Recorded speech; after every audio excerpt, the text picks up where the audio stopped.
Pemirsa, terima kasih Anda tetap bersama kami di Kiswah, kajian Islam Ahlus Sunnah wal Jamaah bersama dengan Kiai Misbah. Dan tema kita, saya ingatkan kembali ya, tentang toleransi dalam perbedaan. Nah, kali ini kami akan mengundang seorang tokoh, ya, tokoh Nias Sumatera Utara.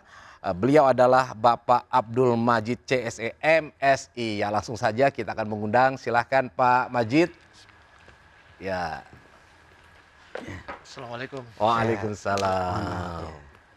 Silakan.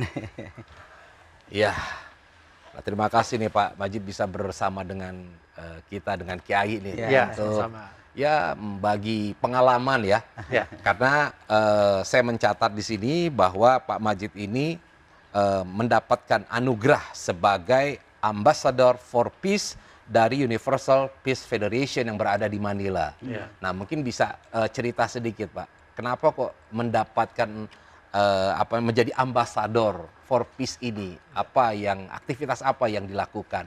Ya. Gitu. Silakan. Baik, Assalamualaikum warahmatullahi wabarakatuh. Waalaikumsalam.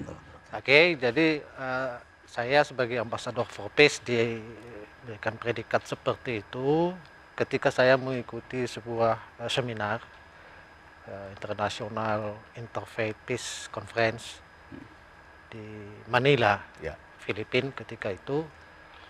Daripada saat itu saya diminta beberapa pendapat terkait dengan bagaimana masalah kerukunan umat beragama, Ya. masalah toleransi di tengah-tengah masyarakat yang plural. Kita harus mengakui bahwa di negara manapun, termasuk di Indonesia ini, adalah keberagaman itu bagaikan sebagai sebuah sunnatullah bagi kita. Itu. Nah, ketika itu saya memberikan sebuah statement atau sebuah pandangan bahwa kalau di Indonesia itu, ya, kalau masyarakat Muslimnya itu kan yang terbanyak ya, gitu. Dan tidak akan terjadi sebuah diskriminasi terhadap kaum yang lebih kecil ketika itu. Itu secara nasional. Nah, terkait dengan kedaerahan yang saya domisili tetap di Kepulauan Nias sana, barangkali berbanding terbalik dengan kondisi seluruh Indonesia. Ya. Nah, itu artinya bahwa masyarakat Muslim di sana adalah dalam jumlah kecil. Ya. Meskipun demikian, dari jumlah masyarakat yang Muslim yang lebih besar itu tidak akan pernah terjadi diskriminasi terhadap yang lebih kecil. Artinya kasus ini secara nasional ini dan secara kedaerahan sudah terjadi. Artinya bahwa di Indonesia ini sesungguhnya toleransi umat beragama itu di tengah-tengah masyarakat sudah terwujud sejak dari dulu hingga saat ini. Nah, justru karena itu yang saya tampilkan di sana dan mereka menilai bahwa itu memang realita atau fakta di tengah-tengah masyarakat khususnya Indonesia ketika itu. Nah, dengan dasar inilah barangkali mungkin mereka berpandangan bahwa sebagai salah seorang peserta ketika itu ya makanya dianugerahi sebagai Ambassador for Peace ketika itu. Ya, Pak Majid memang asli ya, lahir di keluarga di Nias semua. Betul, 100% halal. Nah, kemudian mungkin sedikit Pak bisa digambarkan ya, maksudnya dalam kehidupan keseharian bagaimana sih potret yang namanya toleransi di sana itu seperti apa? Nah, kalau kita mengetahui bahwa sesungguhnya toleransi ini sebuah sikap yang untuk saling harga menghargai. Itu intinya antara yang satu dengan yang lain. Antara baik secara perseorangan, secara individual maupun secara kelompok. Nah, kalau di tengah-tengah masyarakat kita mengetahui bahwa keberagaman ini, perbedaan baik itu suku, agama, ras dan sebagainya, itu kan sesuatu yang lumrah terjadi di mana-mana pun itu. Itu kan karena kita sebagai umat yang beragama baik itulah sunnatullah. Saya diciptakan Allah Subhanahu wa taala sebagai seorang yang beriman dan berislam. Inilah sosok yang namanya Majid kan itu ya. Dan itu sebuah pengakuan yang tidak bisa kita pungkiri. Demikian juga pihak lain. Nah, kalau itu yang terjadi, sebagaimana tadi Pak Kiai sudah menyatakan, Allah Subhanahu wa taala itu kan sudah menciptakan. Kalau Allah menghendaki seluruh umat manusia di dunia ini sebagai Muslim, kun fayakun. Jadi, kenapa Bisa tidak? terjadi, ya, Kenapa? betul. Karena Allah Subhanahu wa taala itu adalah Maha Kuasa. Itu kan? Nah, itu. Tapi fakta kan tidak. Ya. Fakta tidak. Di tengah-tengah masyarakat kita tahu. Ada yang Muslim, ada yang Hindu, ada yang Buddha, ada yang Kristen, bahkan ada yang tidak beragama sama sekali. Kan itu Walaupun fakta. kalau di Indonesia harus itu ya. Iya. Karena Iya. tidak mungkin ada KTP-nya nggak beragama. Ah, gitu nggak ya. mungkin ya. Nah, Tapi kan kalau dalam sekali lagi Pak, penerapan dalam konteks keberagamaan, dari mana indikator keberhasilan toleransi tersebut? Nah ini, kalau di tengah-tengah masyarakat, karena saya memang salah seorang di komunitas di Ya. misalnya di Kepulauan Nias itu, artinya kata kunci daripada toleransi ini kan saling menghargai. Ya. Dalam tindakan kita, dalam adat istiadat, masalah budaya, bagi kita di sana itu hampir tidak ada masalah. Hmm. Tidak ada masalah. Karena kenapa? Budaya itu kan bukan hanya berlaku untuk satu kelompok masyarakat tertentu. Ya. Tadi kan berlaku secara general, secara umum yang bisa. Baik dia yang Muslim maupun yang non-Muslim, semua sama, nggak ada masalah. Jadi antara agama yang satu dengan yang lain itu udah saling menghargai. Itu kata Ya. kuncinya. Kalau ini terjadi dan seluruh masyarakat di seluruh Indonesia ini atau bahkan seluruh dunia, maka kata-kata diskriminasi itu tidak akan terjadi. Iya. Tidak Tidak akan akan muncul terjadi. bahkan ya. Tidak akan muncul karena Hmm. kita tidak ada yang merasa lebih super, Ya. lebih hebat. Saya lebih hebat dari yang lain. Tidak akan mungkin seperti itu. Ya. Kalau itu yang terjadi, Pak, insya Allah diskriminasi di tengah-tengah masyarakat ini enggak. Iya. Itu kata kunci. Baik, nah ini kalau kita tarik seperti yang Kiai Misbah sampaikan di awal, bahwa sebenarnya perbedaan itu bukanlah untuk memunculkan kesombongan, Iya, iya. arogansi kelompok, bahkan arogansi mazhab gitu.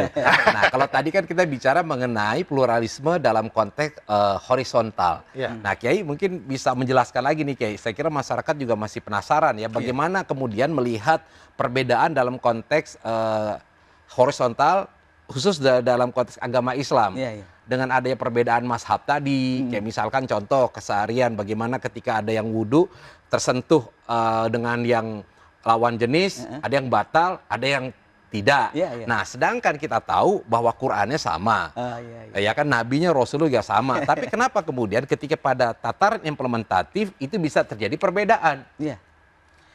Terima kasih Mas Agus, terima kasih Bapak Majid. Siap. Jadi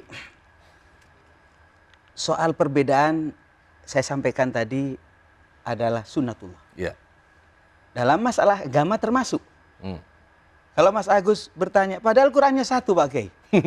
Hadisnya ya sama. Nabinya ya Nabi Muhammad. Kenapa ada yang bilang menyentuh laki perempuan batal, ada juga mengatakan tidak batal. Ya. Ternyata saya telusuri itu, Qur'annya itu ya ayatnya bahkan sama. Hmm. Misalnya orang yang bersentuhan laki dengan perempuan itu aula mastumun nisa. Ini Qur'annya ya. Kalimatnya dikatakan aula mastumun nisa atau kamu bersentuhan dengan perempuan. Batal. Ya. Lamasah itu Pak Majid, Ya. itu artinya ya bersentuhan. Hmm. Lah, para ulama mengatakan kalau bersentuhan yang bukan mahramnya ya, Ya. termasuk bersentuhan dengan istri, Ya. ya batal. Hmm. Karena kalimatnya lamasah, bersentuhan. Tapi ulama juga mengatakan, Qur'annya sama loh ya, lamasahnya sama. Iya, sama. Tapi lamasah itu tidak diartikan bersentuhan, tapi diartikan dengan aijama'tum. Jima, bersetubuh. Oh. Jadi yang bersentuhan enggak, kecuali bersetubuh. Kalau bersetubuh itu yang batal. Ya, Nah inilah Mas Agus, Pak Majid, perbedaan di titik ini. Ini masalah ijtihadiyah. Kita boleh berbeda. Ya, ya. Ijtihadiyah itu bukan masalah qot'i, bukan masalah yang sudah nasnya sudah ceto welo-welo katanya orang Jawa itu. Oh, sesuatu yang jelas, Ya, ya. tapi masih multi tafsir. Kalau multi tafsir boleh kita berbeda. Yang seperti saya sampaikan tadi. Ada orang misalnya ketika sholat begini, at-tahiyatul tadi, Ya. kemudian asyhadu an la ilaha illallah, asyhadu anna muhammadar rasulullah, asyhadu an la ilaha illallah. Ada yang diam begini, Ya. ada yang satunya begini. Ya. Padahal setelah ditelusuri hadisnya sama. Jadi kalimatnya Rasulullah wa harraka yadahu, Allah Rasulullah menggerakkan tangannya. Kalimat menggerakkan berarti satu kali kan? Ya. Menggerakkan. Terus gitu kan? Ya. Tapi kalau diartikan waharroka diartikan menggerak-gerakkan, nah jadinya begini. Ya. Itulah perbedaan dalam tafsir. Dan ini sah. Sehingga jangan sampai saling menyesatkan. Iya, iya, iya. Oh yang begini nih sesat, yang benar yang begini. Ya. Ada juga saling serang menyerang. Habis energi umat Islam Pak Majid. Iya, iya pakai. Karena itu kita sadarkan bahwa la yungkarul muhtalafi. Masalah khilafiyah boleh kita berbeda. Ya. Boleh. Nah, menyikapinya gimana Kiai? Misalkan begini, ya ada jamaah nih ikut yang jamaah yang misalkan yang tidak kunut, ikut imam yang kunut. Apa yang harus dilakukan? Demikian juga sebaliknya. Ya. Dalam hal ini kita ini harus ikut mayoritas. Misalnya kita harus mengedepankan akhlak. Saya ini melihat misalnya Imam Syafi'i pernah Ya. satu ketika makmum kepada gurunya. Gurunya ini ternyata setelah waktu sholat subuh Pak Majid itu nggak pakai kunut. Imam Syafi'i pakai kunut. Ketika sholat subuh Imam Syafi'i justru tidak kunut. Ditanya Imam Syafi'i, kok sampean jadi lumer pendapatnya? kok ngepir ya nggak ngikut? Iya. Kekeh begitu. Imam Syafi'i itu sebagai imam berarti waktu itu. Makmum. Ya makmum, ya ya. Makmum. Karena itu lah guru saya harus menghormat guru saya. Jadi mengikuti ya. Iya, jadi dalam masalah ini kita juga mengikuti akhlak ya. Ya, ya, Akhlak. Jangan sampai kita ini karena sudah merasa ini pendapatku pasti benar kemudian menghilangkan akhlak. Kita tetap akhlak. Kalau mayoritas di Indonesia seperti apa ya ikuti. Karena Rasulullah menjamin begini ya. La tajtami ummati 'ala dhalalah. Umatku itu tidak akan bersepakat dalam kesesatan. Dijamin sama Allah. Ya, Sehingga ya. kalau kita ikut kepada mayoritas aman.